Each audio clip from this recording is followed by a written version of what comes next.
First one. I see that.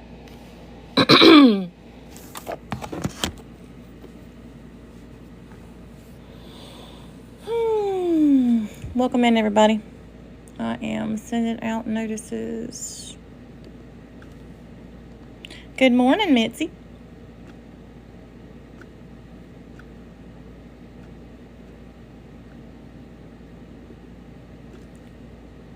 Hey, Tiffany.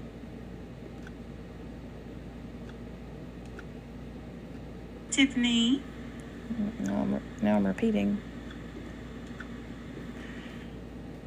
Good morning, Jen. Hey, Marlisa. Hey, Loretta. Allie.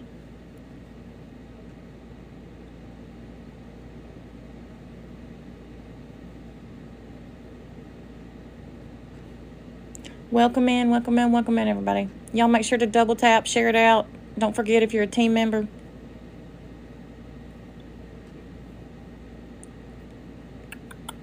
To hit the heart at the top.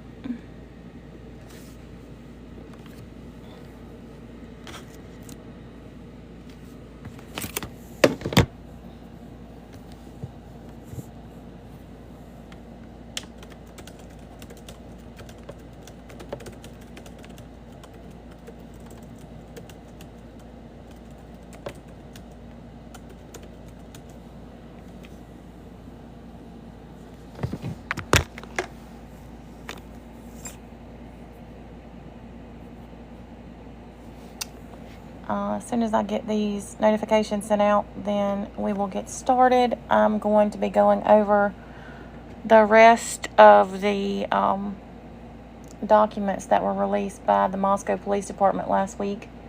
And I say I'm going through the rest of them. I'm not going through each individual document. I'm only going to go through the ones that, in my opinion, have information that is not things that we've already heard.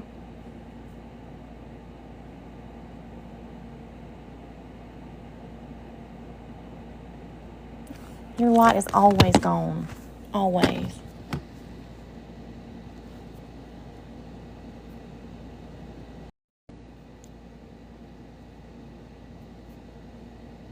Too late. Hey, Dana.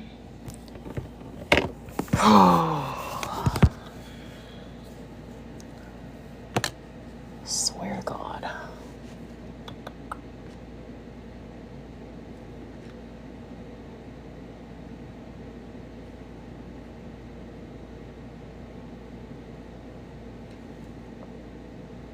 My day is good. How about yours?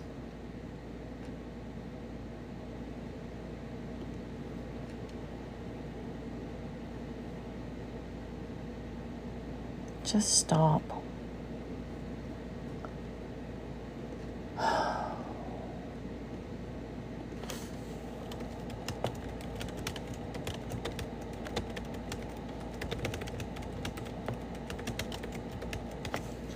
I'll be here in just a second, y'all. I'm sending out notifications. Y'all already know the drill.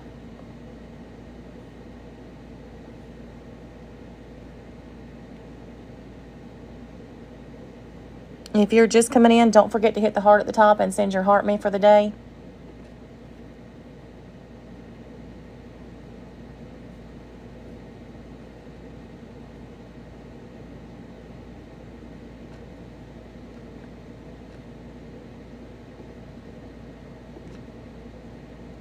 I've got a couple more places to post, and then I will be getting started.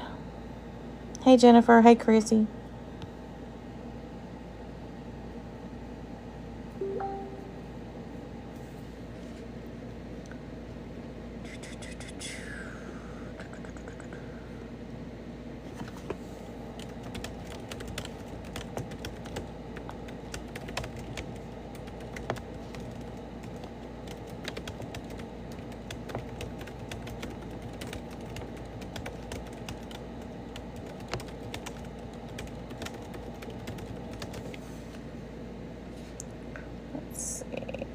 That one's done. Okay, Facebook, and then I am done.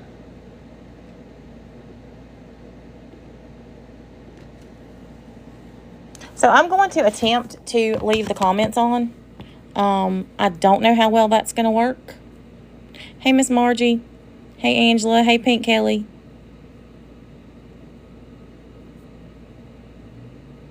Hey, Dina. Hey, Gentleman Jack. Good morning, Jamie. Like I said, I'm going to attempt to leave the comments on, but depending on how that goes, hey, Jax, hey, Carissa, we will see. It certainly has not worked very well in the past, but we're going to see how it goes.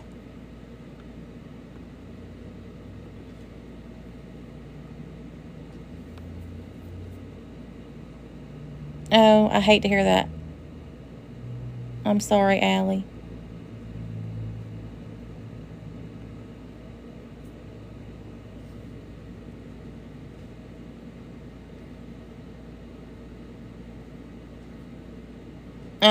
Exactly. Let's pray at this point. Because last week was ridiculous. All right. One more place.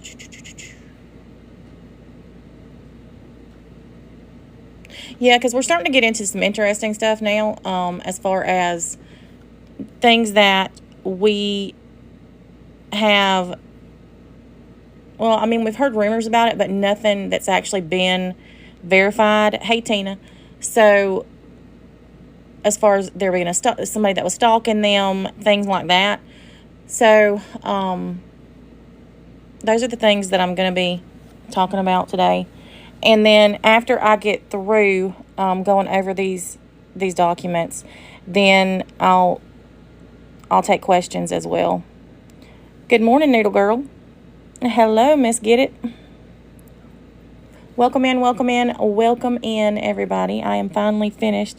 Hey, Bananas, with sending out notifications. So,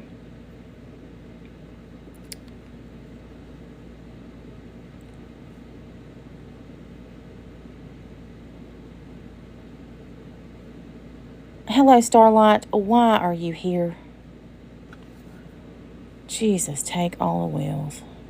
Hey, Erica. Hey, Jen.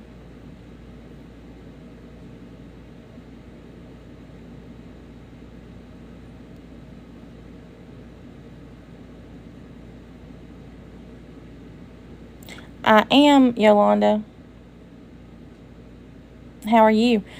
All right, y'all. Welcome in, everybody. If you're a team member, don't forget, hit the heart at the top and send your heart me for the day. Crystal, absolutely. Send me a message, and I will look at it. Y'all make sure to share it out. Double tap so we can get to 10K.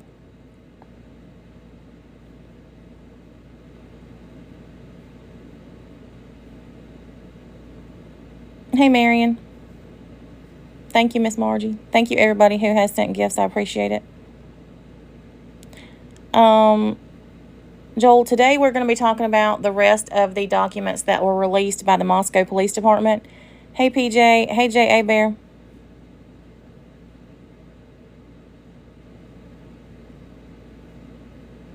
Hey, Becky.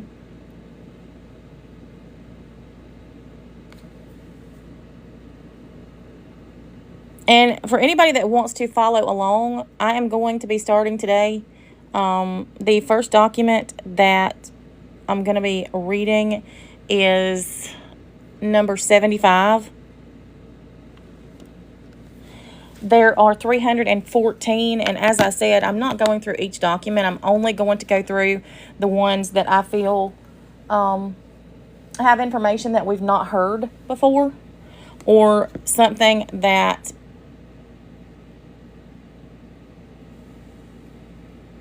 is of particular interest. Hello, Legend. Hey, Jackie. So, if you have been watching me talk about this, then you know that we have gone over several of the documents that have been released. And the majority of what we have discussed, hey Manna, has been about the injuries that actually were the causes of their death. And hello, your fave from Germany. And we also read the statements from the first responding officers. And that was mainly just about how they were found, body positioning, things like that. So we know that 3 of them had the same mortal injury, and that was that their subclavian artery was severed. Now, for those of you who don't know what that means, your subclavian artery is right at your clavicle.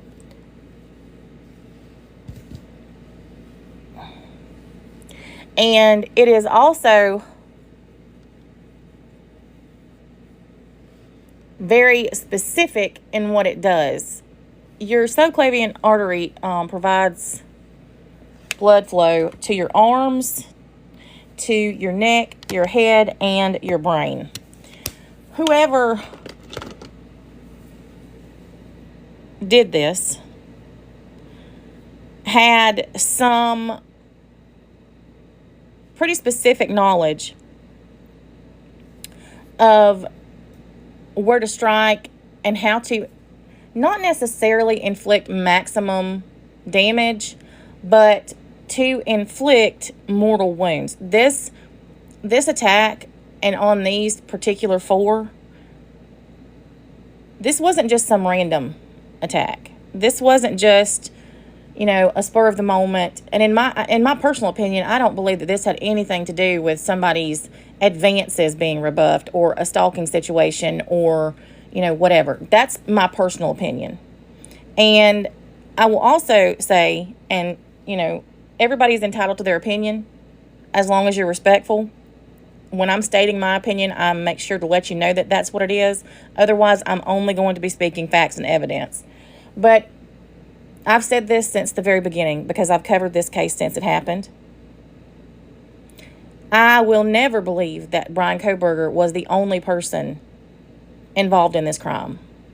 In my personal opinion, based on the forensics and just sheer logistics, it is impossible for one man to have done this, inflicted the amount of damage that was inflicted in the 16 minutes that they have allowed for it to have happened. And I say that because we have 16 minutes from the moment they saw, and this is from their timeline. Their timeline says the suspect vehicle entered, not parked, but is entering the area at 4:04 and is seen speeding away at 4:20. That's 16 minutes for them to get into the area, park a vehicle, get inside the house, upstairs, unalive Maddie, stab Kaylee 20 plus times, and disfigure her face to the point that you couldn't even recognize her. And then downstairs, unalive Ethan, who's twice his size, and stab Xana more than 50 times.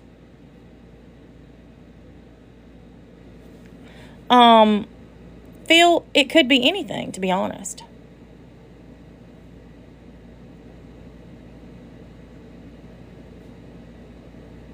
Well, you can say that it's possible all you want to, but the forensics just don't match. They just don't. And the fact that Kaylee Gonsalves' sister, in her victim impact statement, asks him, what was the other weapon that you used on my sister? Not to mention, well, we know they weren't asleep. 2 of them weren't. We absolutely know that 2 of them were not asleep.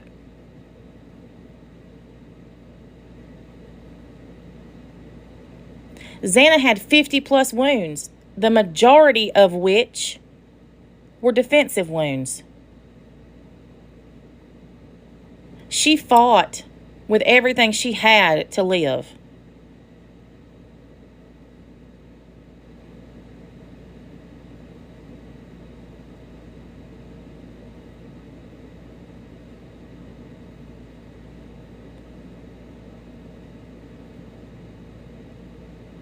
I don't, and this is my opinion as well. We've already read in one of the documents that Kaylee's bedroom, the dog was in the bedroom, and the bed was turned down and looked as if somebody had been in it and then gotten up. And that has been my theory from the beginning, that Kaylee was not in the bedroom with Maddie, that she heard something, got up to go see what it was, shut the door, left Murphy inside, and interrupted whatever he was doing to Maddie. Which is why I personally believe that she had as much damage to her face as she did, because she interrupted him and she took the brunt of his rage. That's my personal opinion. It's also bizarre to me that Kaylee had the worst as far as the wounds go.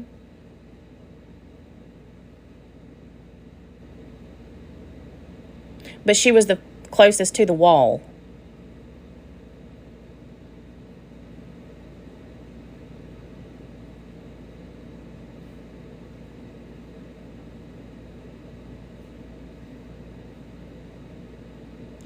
I don't believe that they were silent. I don't believe there were no screams. We've already read Dylan's statement where she says she heard Kaylee scream. Then she heard Kaylee scream again and say that somebody's in the house. She then says she heard Kaylee run down the stairs to Xana's bedroom.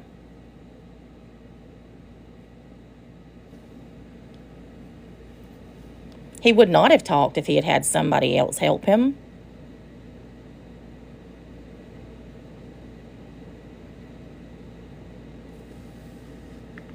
And if I need to, I can read that statement again for those of you who aren't familiar with it. Just one moment.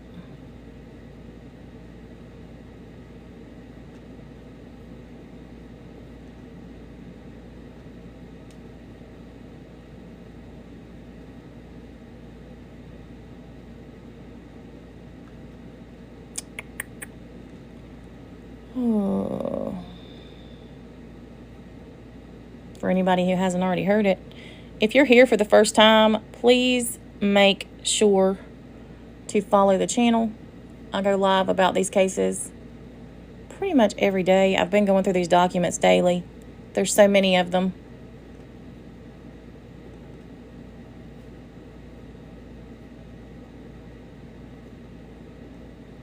All right, let's see.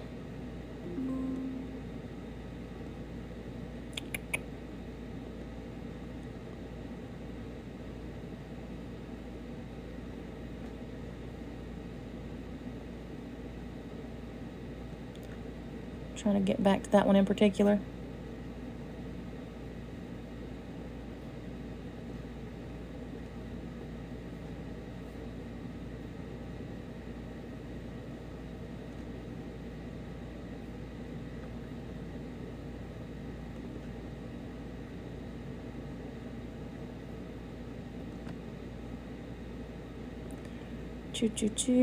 If you have just come in and you are a team member, make sure to hit the heart at the top and send your heart me for the day.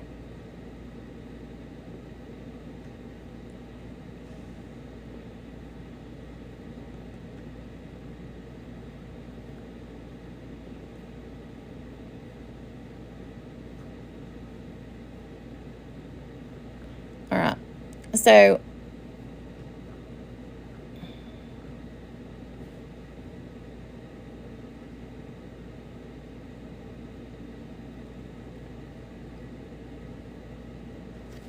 we have a flash goal. Hang on, let me see what it is. Oh, I need 40 people to join the team and send a heart me, or send a heart me if you're already a team member, in the next 15 minutes. So that flash goal is up there. If you haven't already, please make sure to send a heart me at the top. I appreciate it.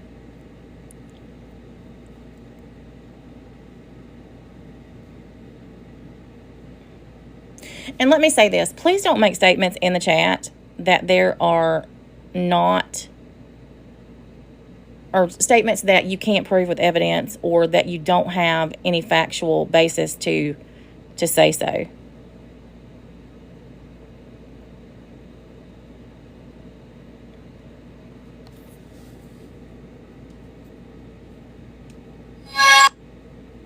Oh, thank y'all. 16 heart me's. Thank you.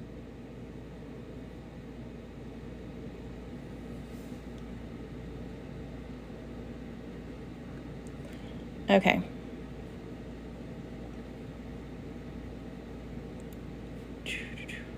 $43. Sorry, y'all. I'm getting this. I'm gonna reread this one, just this document, and then I'm gonna start with the new ones. So if you're just coming in, just bear with me while I get this pulled up. I wasn't gonna do this, but since there seem to be quite a few of you who aren't familiar with the statements about Kaylee screaming, I'm going to read those.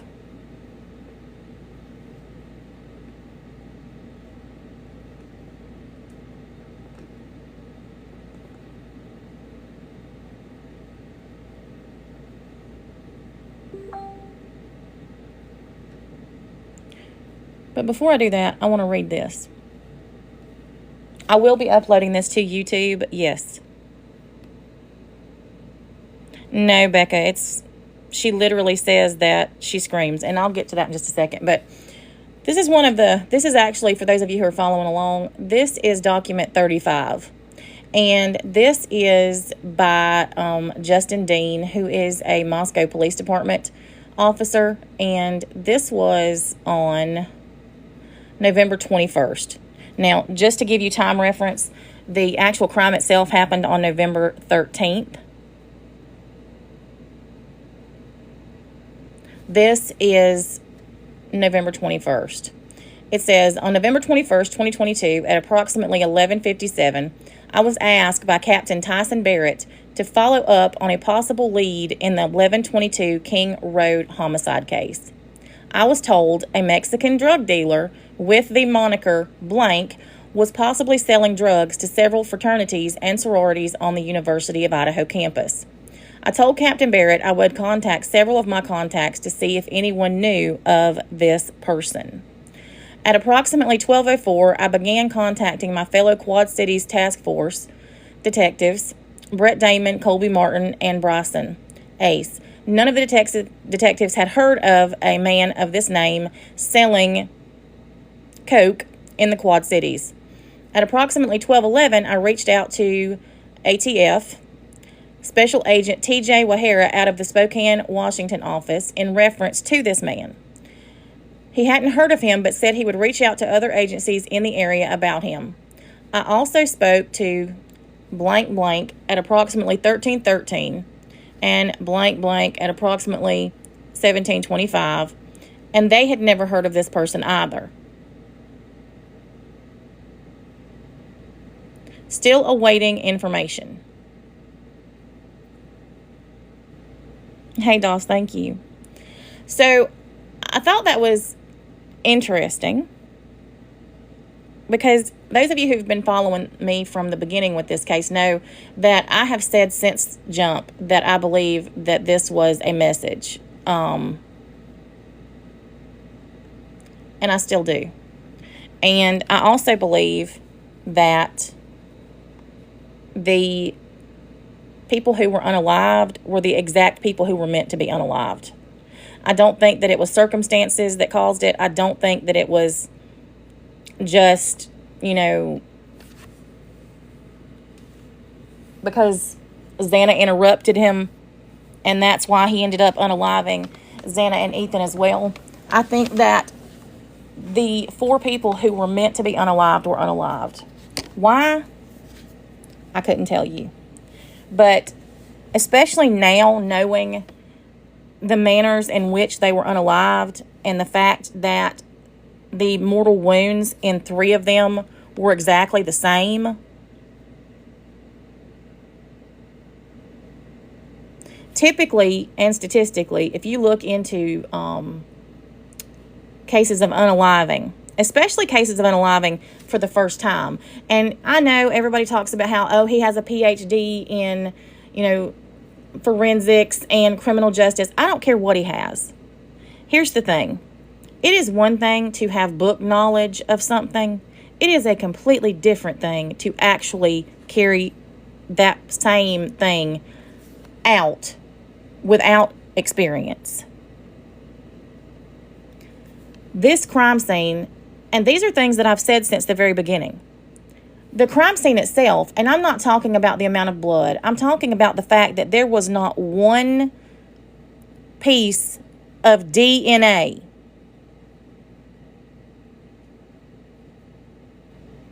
not one piece of DNA in that house or on the victims belonging to this man. Not one.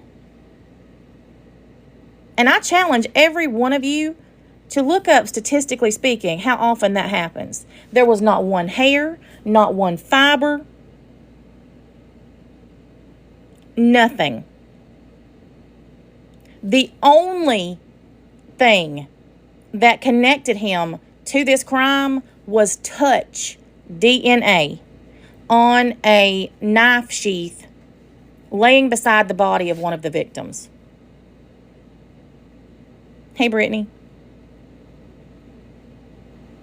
How do y'all know?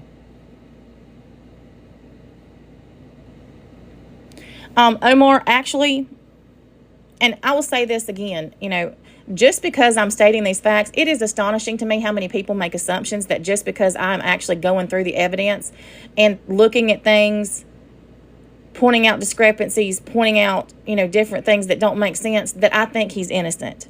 I have never, ever said that this man is innocent, nor do I think that he is.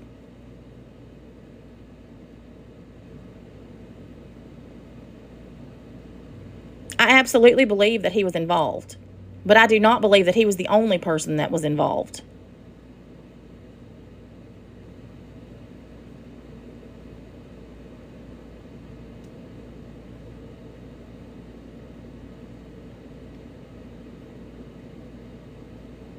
There's none of the victim's DNA was on that knife sheath. None of it. Only touch DNA. Touch DNA does not place you at the scene of a crime. And for those of you who aren't familiar with that, I could take your touch DNA right now and implicate you in any crime that I wanted to.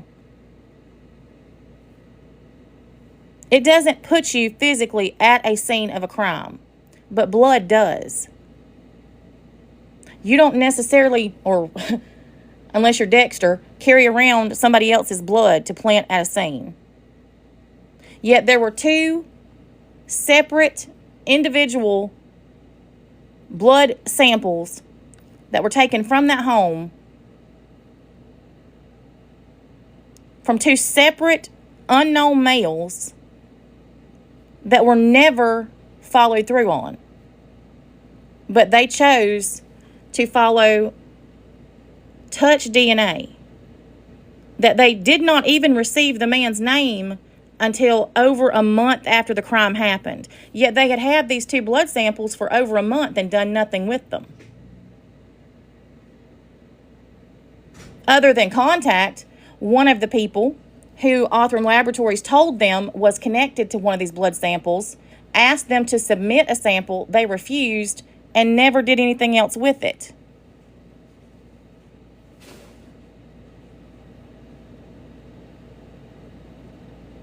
And if you don't think that that's suspicious, I don't know what to tell you.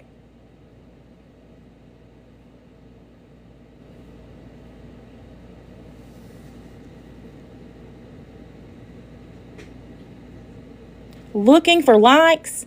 Regina, here's the thing, and I'm going to say this to everybody that's in here. I don't give 2 flying flips about likes. Don't give 2 flying flips about subscribers. I care about true crime cases, and I care about facts and evidence and the truth. And what's very interesting to me about a lot of people is that you rule with your emotions and you don't have any critical or logical thinking skills. These days, those things are few and far between. You take whatever the media or anybody tells you and run with it rather than doing your own research. And I tell everybody, don't listen to anybody. Anybody. Do your own research. Make sure that whoever you're listening to is telling you the truth.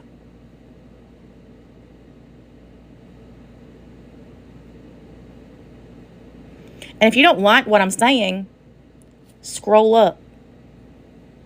There are plenty of people who you can go and listen to who are just going to powder your ass and feed you a bunch of sugar-coated bullshit. But that is not me.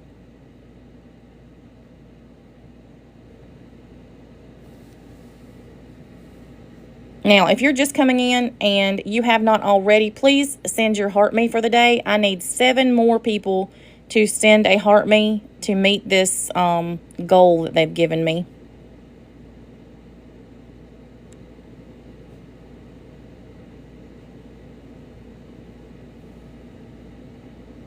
And thank you very much to everybody who has done so.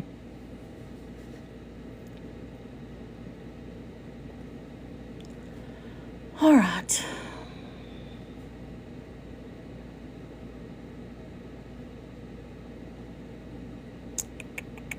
Let's see. Where was I?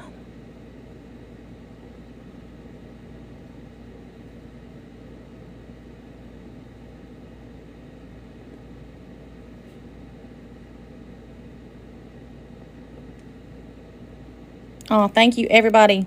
We achieved the goal. I very much appreciate it.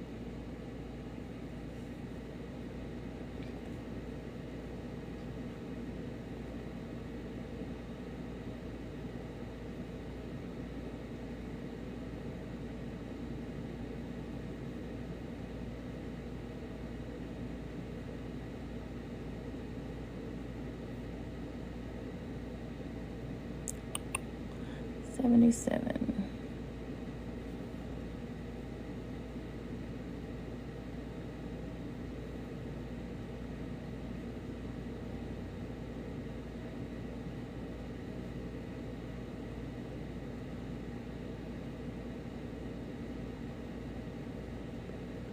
All right, so the next document that I'm going to read to you, this is number 75.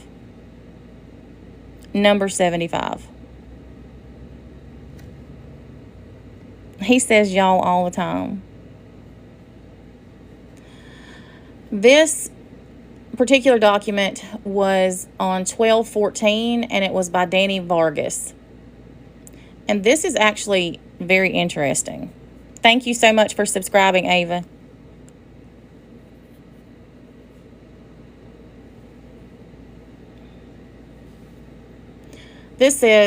It's from a phone interview on 11/15. On November 15th, 2022, I had a phone message from the front desk to contact blank, blank, blank, as she may have information regarding Kaylee Gonsalves having a stalker. I called and spoke with blank and introduced myself, told her I was giving her message to call about possible information about this stalker. She told me that she and some friends had lunch with Kaylee around September 11th of 2022, and she thought Kaylee said something about having a stalker.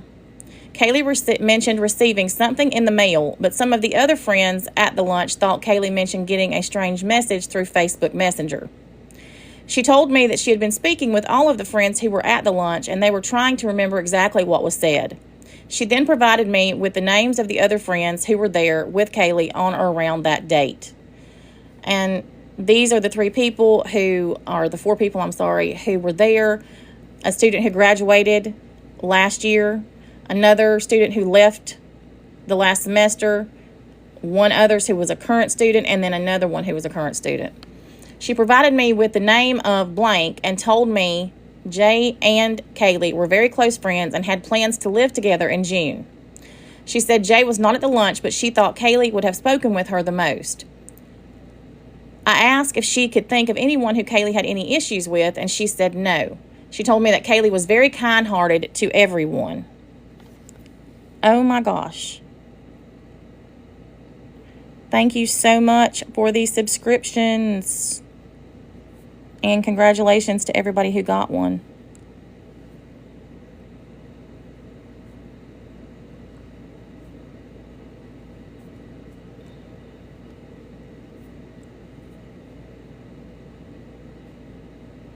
All right. I asked how the conversation came up regarding the stalker at lunch. She said that Kaylee would always talk about things in a lighthearted manner and said one time she was speaking about childhood trauma in a joking manner and they did not think much of it. She thought the stalker topic just got brought up at some point during the lunch conversation, but she couldn't remember how specifically. I thanked her and told her to contact me if she remembered anything else. On November 15th, I called and spoke with Jay, and she told me that her and Kaylee had plans to move in together in June and said she spoke with Kaylee often. I asked about the topic of Kaylee saying she had a stalker.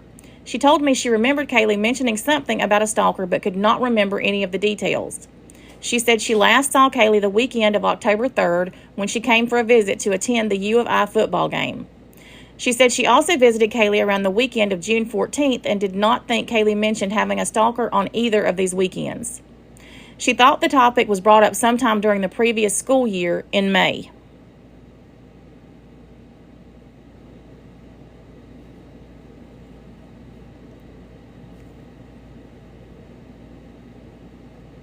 I asked if Kaylee shared any information with her of having problems with anyone, and she said no. She told me she did not know of anyone who did not like Kaylee or would have it out for her. I asked if Kaylee mentioned having any potential love interest or said she was seeing anybody, and she told me when she last saw Kaylee on the weekend of October 3rd, Kaylee said she was not seeing anyone or sleeping with anyone. I asked what she knew about Jack, Kaylee's ex-boyfriend, and she told me that Kaylee and Jack both loved each other and did not have any hard feelings against one another. She said Jack and Kaylee started dating when they were younger, and Kaylee broke up with him so she could grow up a bit and experience other things. She said at first the breakup was hard for Jack, but they remained friends. She said she did not know the other roommates that well who lived with Kaylee, and when she visited during the weekend of October 3rd, there were a bunch of people at Kaylee's house, but no one who stood out. She told me she was with blank and handed the phone to blank so I could speak with her. Let's see.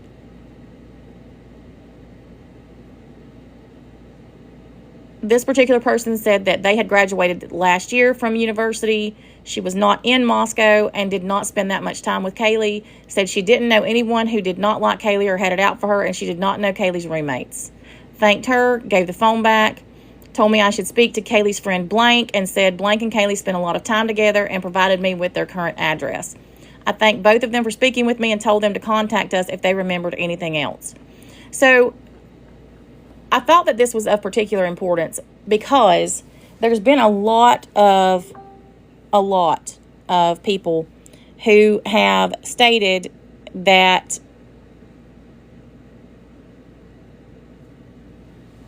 there was a stalker. But there hasn't been any proof of that until we started going through these documents.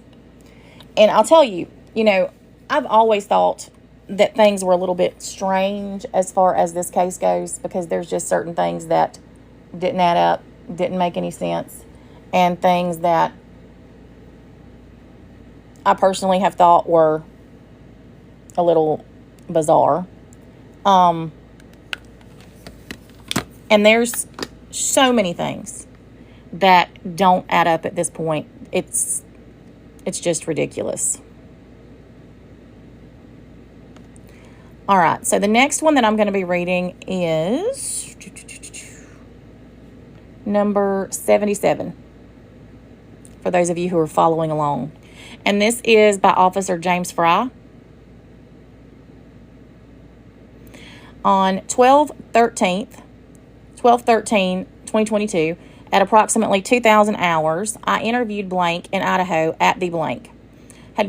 This person had called me several days earlier and told me that he had some information regarding the quadruple homicide.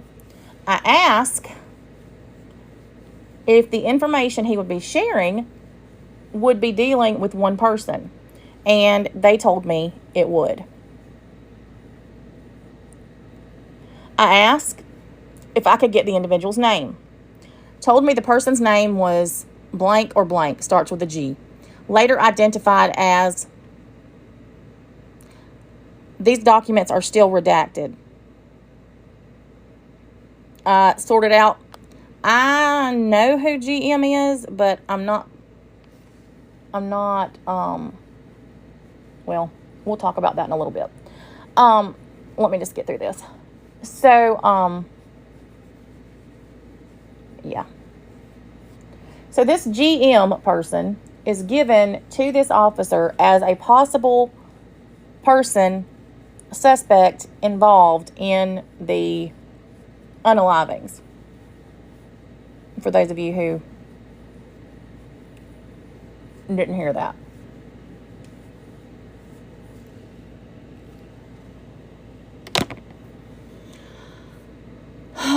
Now this says,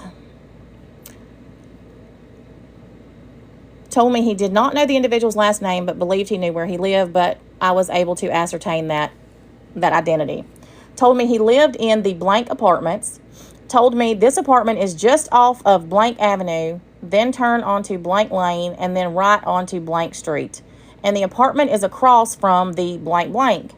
Told me G lives in these apartments. Began by explaining to me that he had done a lot of work for blank blank, who is the prior owner of, now a lot of this is redacted. A lot of this is redacted.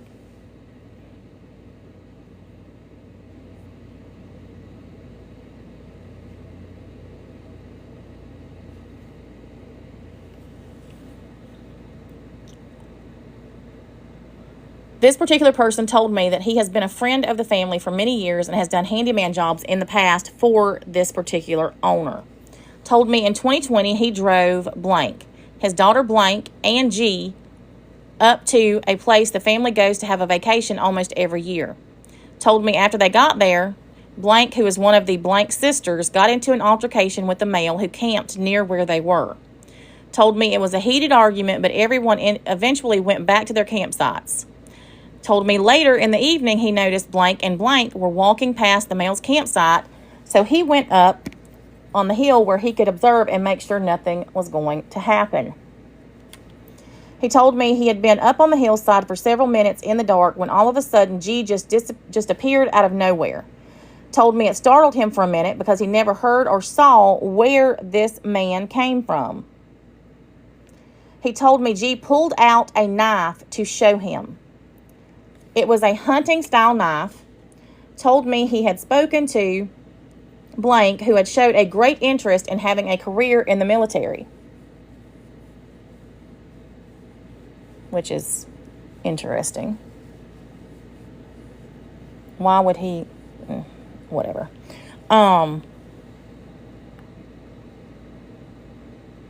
Thank you so much for subscribing.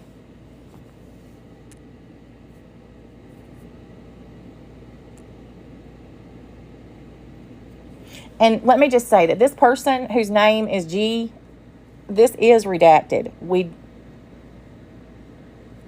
This name is still being held out of these documents. And honestly, there's a lot of them. There's a lot of this that's still redacted. Correct, sorted out. That's what I have gathered. And I have...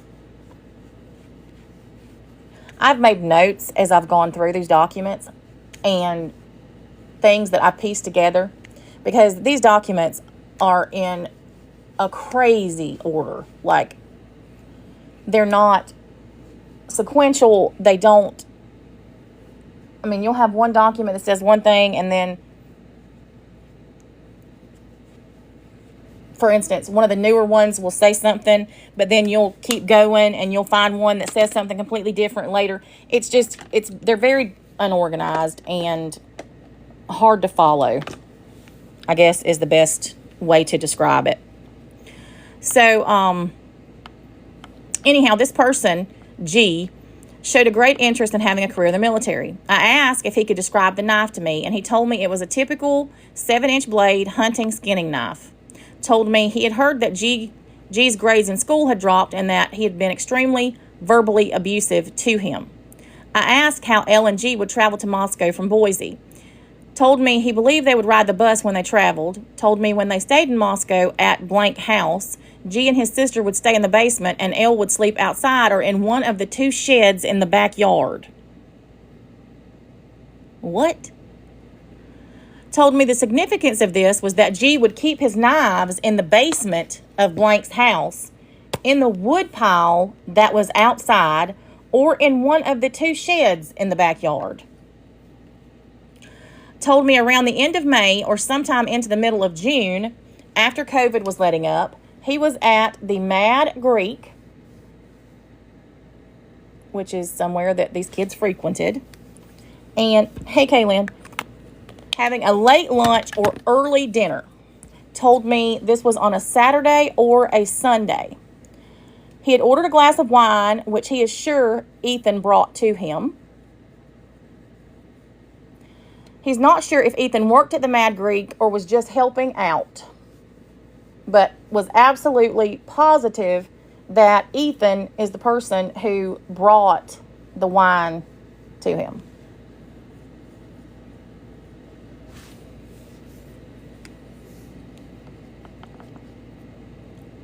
A bit later, he noticed that G had come into the restaurant with possibly D, who is G's cousin. Told me Xana and Maddie had gone over to G's table and Ethan later joined them. Told me it appeared to be a heated conversation, but he could not tell what it was about. Suspected it may have had to do with the cancel culture and that G was stirring them up with conservative comments. P told me G left without eating anything. Later that night, around 9 to 10, P was at D's house in his backyard. Said that L was extremely drunk and she was yelling at G.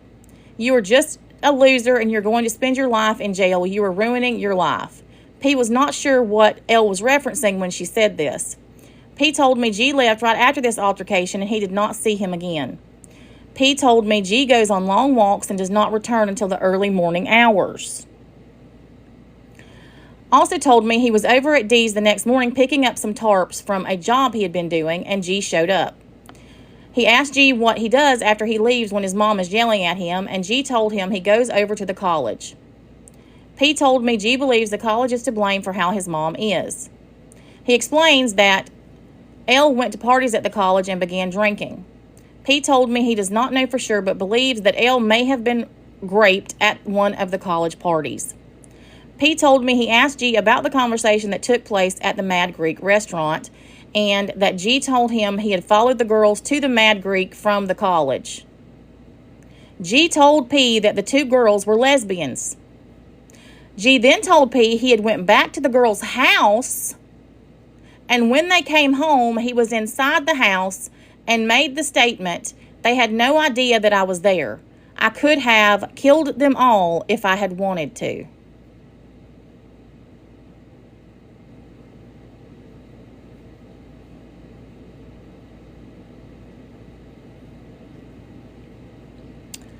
P told me G then went and got a larger knife from out of the back shed and showed him. He told me every time he was around G and G's mom would explode on him, he always stayed very calm and would not react.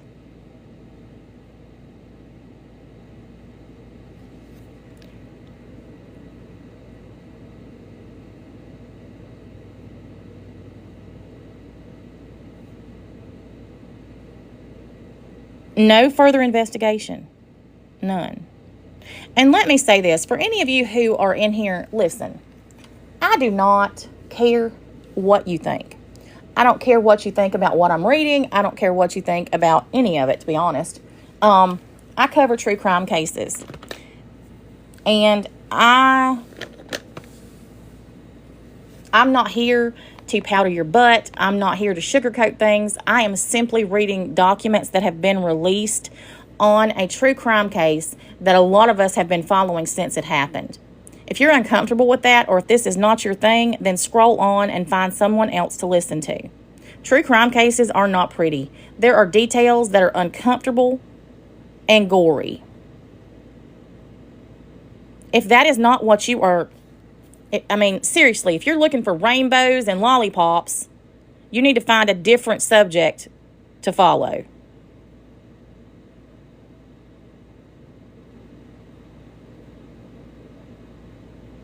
Thank you, Elizabeth, for extending your subscription.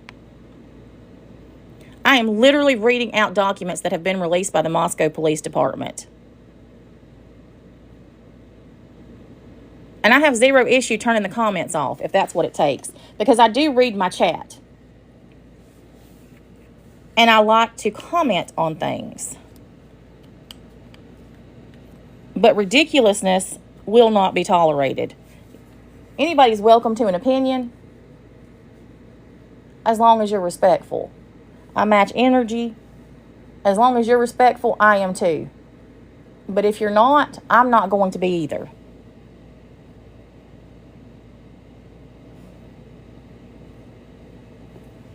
And I saw that somebody asked, would I be uploading this to YouTube? And yes, I will.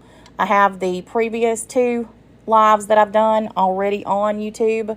And all of my prior coverage on this case is on my Rumble channel. All of those links are in my bio on my link tree.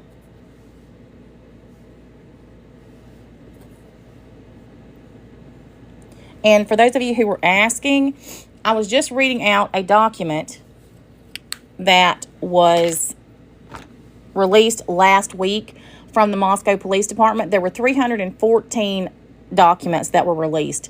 The one that I was just reading is number 77, if any of you want to go and find that,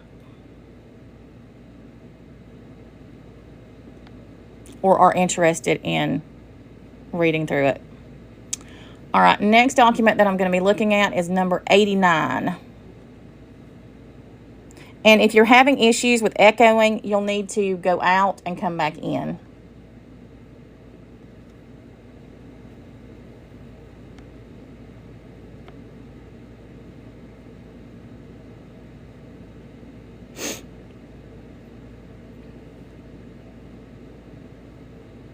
Now, this is Dustin Blaker. This was entered on, December 28th. And this is the narrative from an initial interview with Bethany.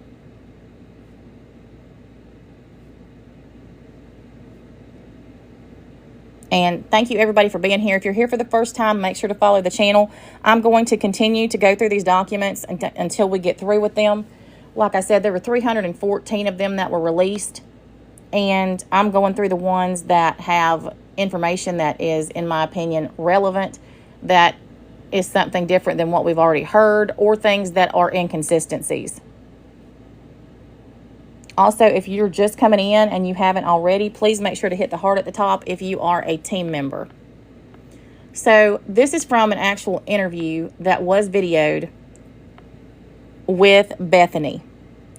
And for those of you who aren't as familiar with this case, Bethany is one of the roommates who was left alive, and she is the one whose bedroom was on the bottom floor, the first floor. All right. This says, on November 13th at around 13:47, I interviewed Bethany at the Moscow Police Department in regards to the death of 4 of her roommates. Bethany is a resident of 1122 King Road. She was home sleeping in her room located on the basement floor of the residence. Bethany has an iPhone 11 Pro cell phone with passcode blank. Bethany went to the blank party at around 20:30 with Ethan Chapin and Xana Kernodle. They hung out in an apartment for a while together, and then Bethany went up to the main part of the fraternity to hang out at the party. Maddie and Kaylee went to the corner club together, not sure when they left. Bethany did not see Ethan and Xana at the party and left to go to blank blank's residence at blank Taylor Avenue. Bethany walked home at around 1-ish, and when she got back to 1122 King Road, Dee and Elle were at the residence, and they all watched a movie together. Maddie and Kaylee got to the house at around 1:45 or 2 a.m. Elle left the house and Dee went to bed. Bethany hung out with Maddie and Kaylee for a while in Kaylee's room. Bethany and Maddie took Murphy, Kaylee's dog, out to go to the bathroom between 2:30 and 3. Bethany did not stay outside for very long as it was cold. Maddie then went to bed and watched a TV show to help her sleep. Baby Daddy. At around 4 or 4:20, Bethany heard what she thought was a firework and saw a spark on the ground from under her door.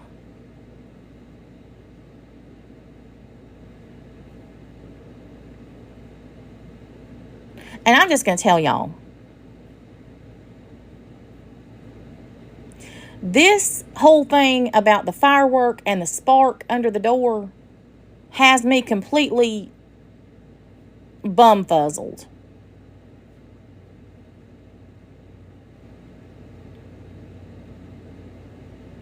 And I'll tell you why.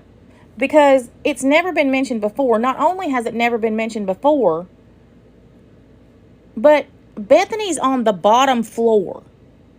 The bottom floor. Why would she have seen a spark on the ground, on the floor, closest to her bedroom?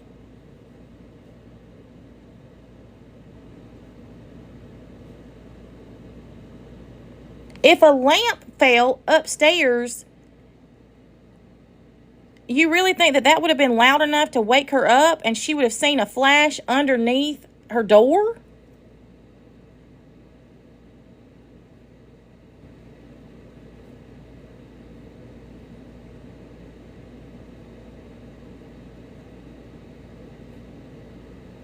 Miss Tara, the time that Ethan and Xana got home is up in the air as well. They've given 2 or 3 different time frames, but anywhere from 1:45 to 2:15.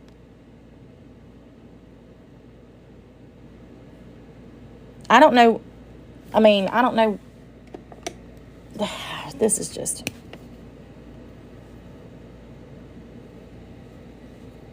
This is one of the things, in all honesty, that is just...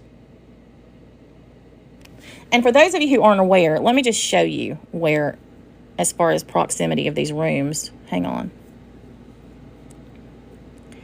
Okay. So, these are where the bedrooms are. And these are where the floors are. Now, okay. If something had fallen down the stairs, it wouldn't have been anywhere near Bethany's room.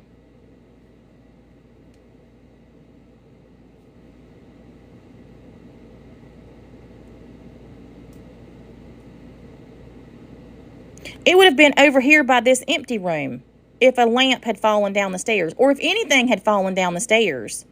It would have been on the other end of the floor. Bethany's room is all the way at the opposite end, down a hallway. So there would have had to have been something actually outside her door.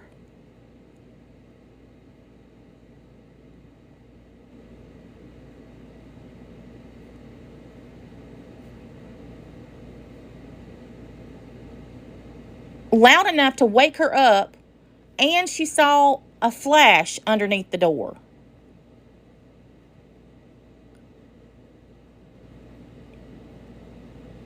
But here's the thing. So if it had been something that, okay, so for instance, if somebody was outside her door and set something off and there was something in there, whatever, wouldn't Dylan have seen it?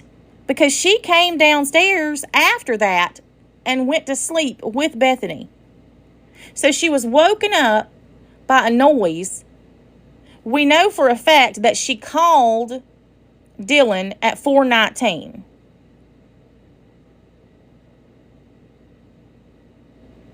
Called her at 4:19.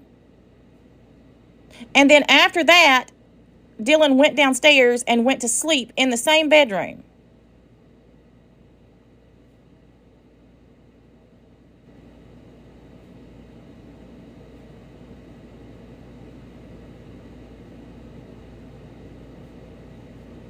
Well, Tommy girl, we know she heard something. She literally in her statement says that she heard, hey Ruby, she heard Kaylee scream twice.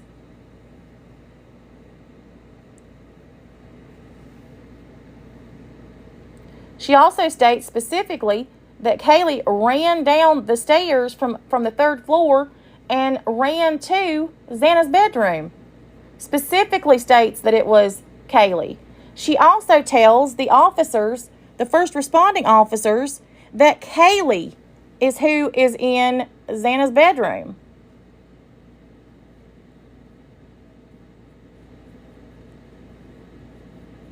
And everybody thinks that that was some kind of miscommunication between the officer and Dylan. I don't think it was.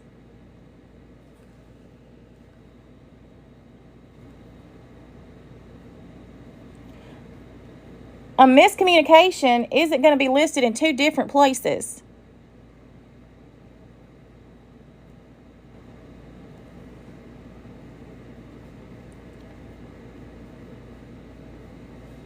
Tommy girl, if that's the only thing that bothers you, I don't even know.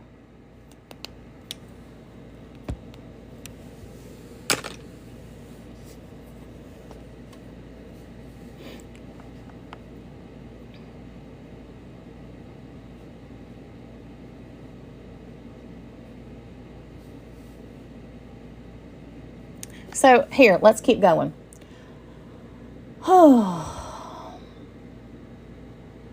At around 4 or 4:20, Bethany heard what she thought was a firework and saw a spark on the ground from under her door. Bethany then heard Murphy barking. Dylan called Bethany and stated she had seen someone in the house, and Bethany told her she could come down to her room and sleep with her. But that's not true. That's not true.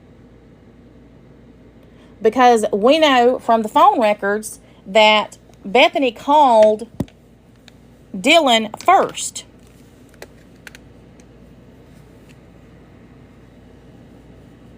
Bethany called Dylan at 4:19. Now, I want to remind you, for those of you who have forgotten this or didn't know this, that the cameras, or the camera that was 50 feet from Xana's bedroom didn't start picking up noises in Xana's bedroom until 4:17 a.m. 4:17.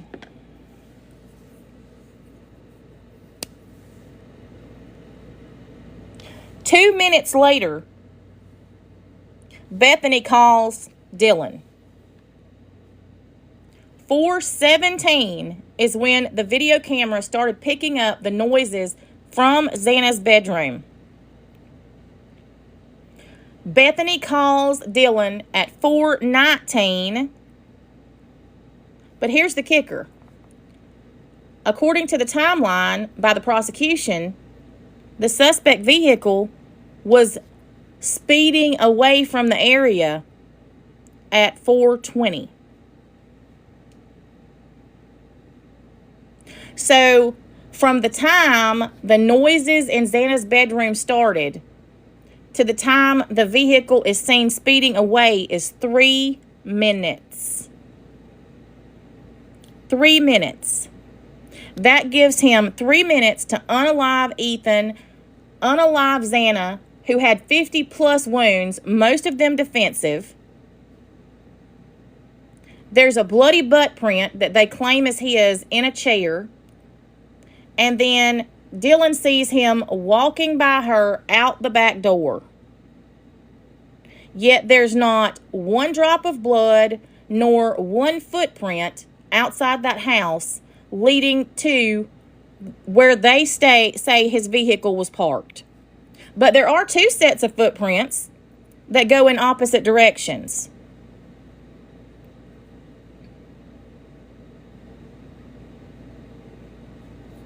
Anybody who is interested in these documents, you can go to the Moscow Police Department and download them.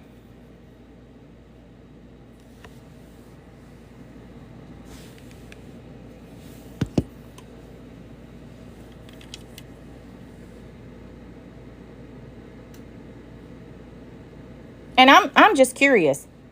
How many of you believe that he was able to unalive Xana and Ethan, walk, because Dylan says he's walking. She doesn't say he's running. She doesn't say he's in a hurry. Walk out the house, not leave a drop of blood nor a footprint, get in his vehicle, and be leaving the area at a high rate of speed, all in 3 minutes. If you believe that that is possible, please put a 1 in the chat. If you do not believe it is possible, put a 2 in the chat.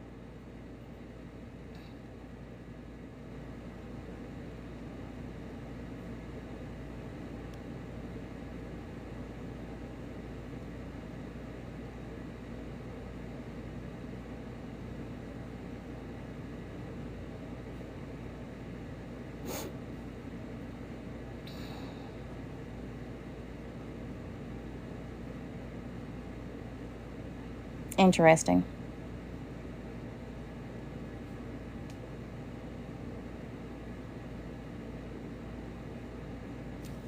So I just saw somebody say, I wonder if he unalived Ethan first. Okay, so let me talk about that for just a minute. Personally, I believe that Ethan was unalived first. And I believe that Ethan was unalived before Xana ever got back to the room. By somebody completely different. That's just my opinion.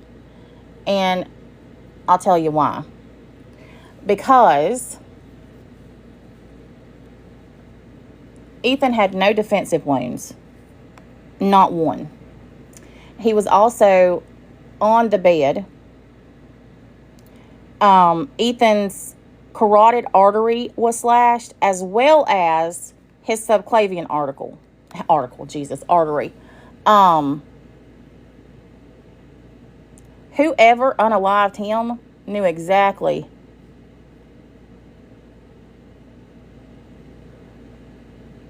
where to strike to incapacitate him.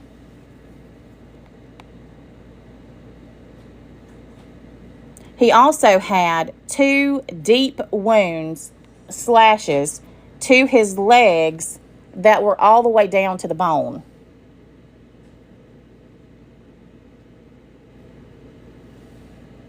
And not one defensive wound. In my personal opinion, I believe that the legs were slashed to keep him from getting up, to incapacitate him.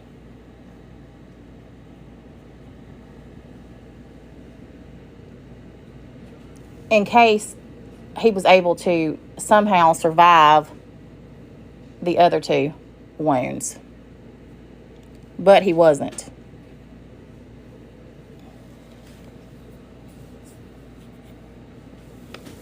That's my opinion. And I've said this repeatedly as well.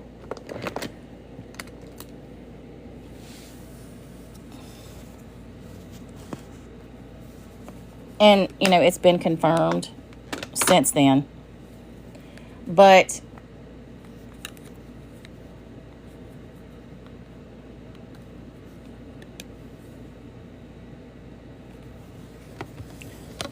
Shelly, I've said since the beginning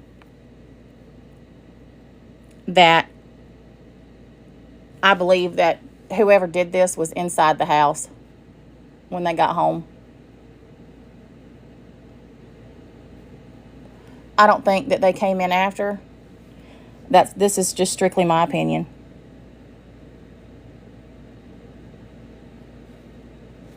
I think that they were already there. I don't think that it was somebody that came in. This is also something else that I found interesting when I was reading through this, and this was just a side note that I made. So it says in the reports that when the police got there, the back door, the back sliding glass door, was still open and had been open all night. So I thought that was interesting because Dylan says that he walked toward the back door. She wouldn't have been able to see if he went out of it. But then she opens her door again, goes out, and goes down to Bethany's room. At that point, she would have been able to see that the back door was still open.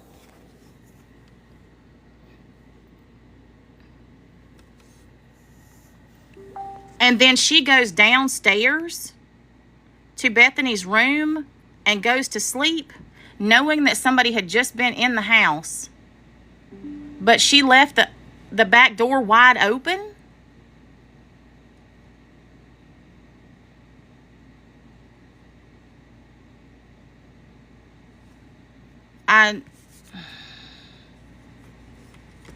There's just too many inconsistencies. Way too many inconsistencies. And listen, any of you coming in here saying, oh, quit criticizing this, quit criticizing that, get out of my chat. If you're not questioning why these people's statements are so inconsistent and why there's so much that doesn't make sense, then you're the one with the problem.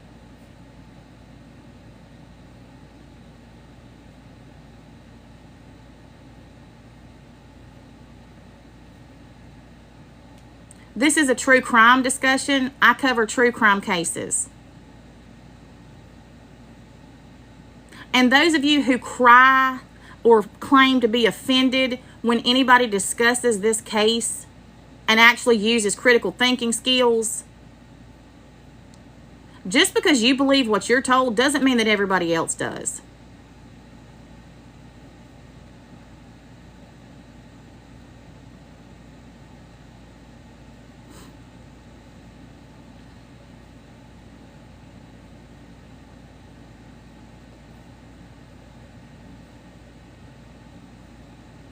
Dylan did see Xana. We know for a fact, Dylan says she saw Xana twice. She saw Xana that night when she went down to Bethany's room. And then she saw her again the next morning.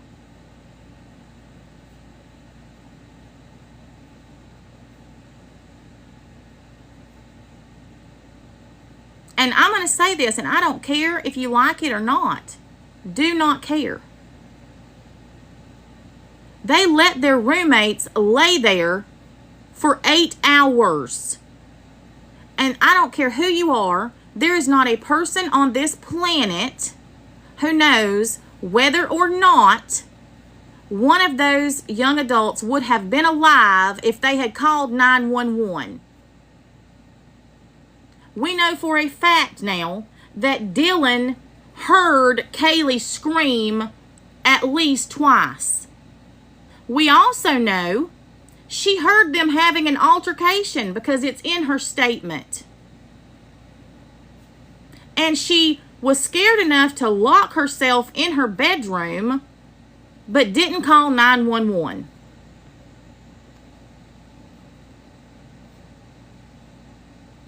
Dre, you are misinformed. She heard Kaylee scream twice. Honey, this ain't angry. This is not angry.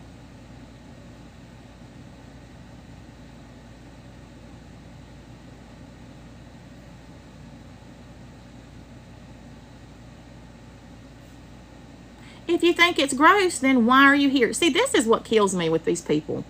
Those of you who are so sanctimonious and holier than thou and act as if nobody should be questioning things and we shouldn't be talking about this, why are you here?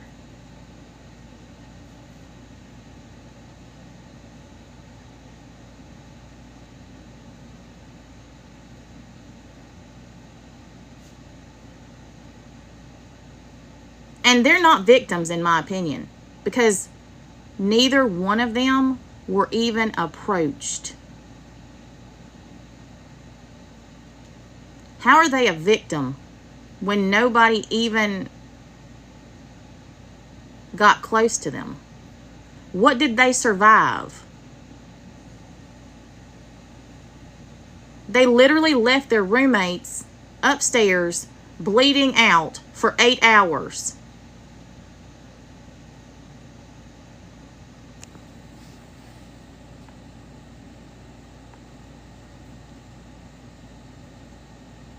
They didn't care enough about the people that they're supposed to be so close to call 911. How do I feel about Dylan's GoFundMe? Don't even.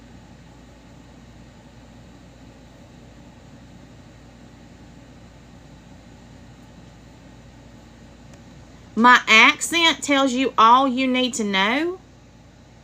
So you're making a reference that Southern people are ignorant?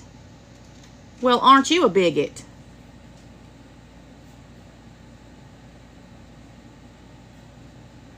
Yes, Dylan has a GoFundMe for her trauma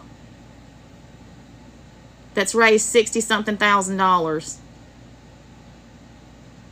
since the victim impact statements.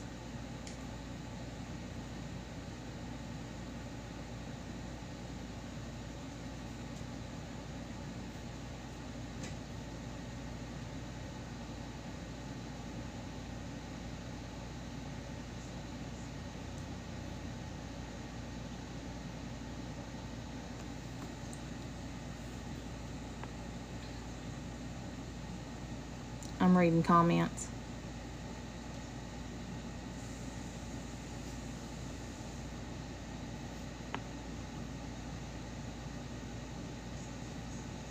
Well, I don't know, and agree with me, don't agree with me, hate me, whatever. But anybody who thinks that Dylan's victim impact statement was sincere, yeah, okay.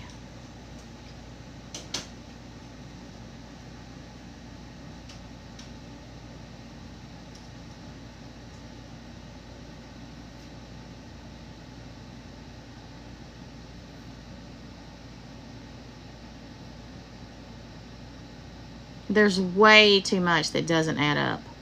Way too much. Her statement was entirely selfish.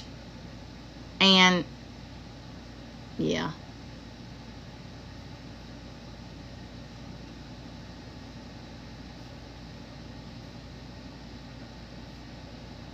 Absolutely.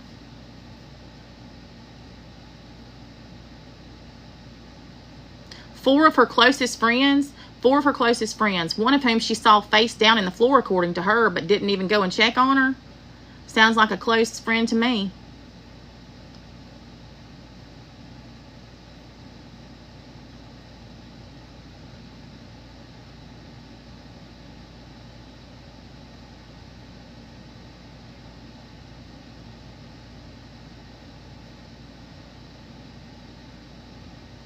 You don't have to continue to put the same comment in my chat. I see everything. I'm reading every comment. I always do.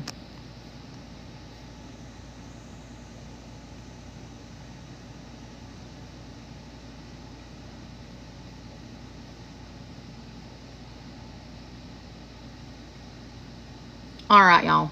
I am going to get off of here for now. I'm going to be back a little bit later this afternoon to go over some more of this. And I actually will go back over Dylan's statement this afternoon for those of you who didn't hear it the first time, so that you can hear exactly what she says about Kaylee screaming. Because there are a lot of you who have no idea. I should be back on between 2:30 and 3. 2:30 and 3.